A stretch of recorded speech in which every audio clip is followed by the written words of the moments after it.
लंबवत रखा जाता है तो इसको हम क्या बोलते हैं, वैद्युत द्विध्रुव आघूर्ण बोलते हैं।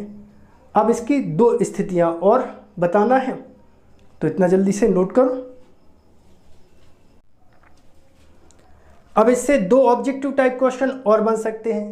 पहला क्वेश्चन देखो, कब किसी वैद्युत द्विध्रुव को एक समान विद्युत क्षेत्र में रखने पर उस पर लगने वाला वैद्युत द्विध्रुव आघूर्ण अधिकतम होता है या प्रत्यानयन बलयुग्म का आघूर्ण अधिकतम होता है और कब न्यूनतम होता है। तो इसके लिए हम दो स्थिति पढ़ लेते हैं। स्थिति नंबर 1, यदि थीटा बराबर कितना 90 डिग्री है, यदि थीटा बराबर 90 डिग्री है, अब सूत्र क्या होता है, टाउ बराबर पीई साइन थीटा।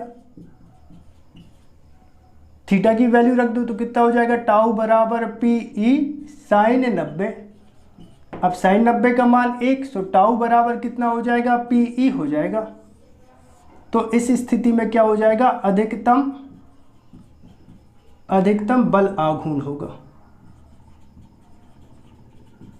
ठीक है, जब किसी वैद्युत द्विध्रुव को एक समान विद्युत क्षेत्र के लंबवत रखा जाता है तो उस पर लगने वाला बल आघूर्ण अधिकतम होता है। ये पहली स्थिति। दूसरी स्थिति हो जाएगी यदि थीटा बराबर 0 है, यदि थीटा बराबर 0 डिग्री। मतलब क्या हुआ कि ये जो वैद्युत द्विध्रुव है उसको एक समान विद्युत क्षेत्र के समांतर रख दो। जिस दिशा में विद्युत बल रेखाएं हैं या जिस दिशा में विद्युत क्षेत्र है उसी दिशा में क्या रख दो, वैद्युत द्विध्रुव आघूर्ण रख दो। तब उस पर लगने वाला जो बल है या बल आघूर्ण कितना हो जाएगा, देखो टाउ बराबर पीई साइन 0। अब साइन 0 का मान कितना होता है, साइन 0 बराबर 0। तब ये हो जाएगा टाउ बराबर पीई साइन 0। सो टाउ बराबर कितना, पूरा 0। मतलब क्या कि जब वैद्युत द्विध्रुव को एक समान विद्युत क्षेत्र के समांतर रखा जाता है तो उस पर कार्य करने वाला प्रत्यानयन बलयुग्म का आघूर्ण या बल आघूर्ण का मान 0 होता है। ठीक है, तो आई होप आपने वीडियो को बहुत एंजॉय किया होगा, आप सभी को वीडियो बहुत पसंद आया होगा। यदि आप सभी को वीडियो पसंद आया हो तो आप हमारे चैनल को सब्सक्राइब करें, वीडियो को लाइक करें और वीडियो को अपने दोस्तों के साथ शेयर करें। मिलते हैं अगले वीडियो में।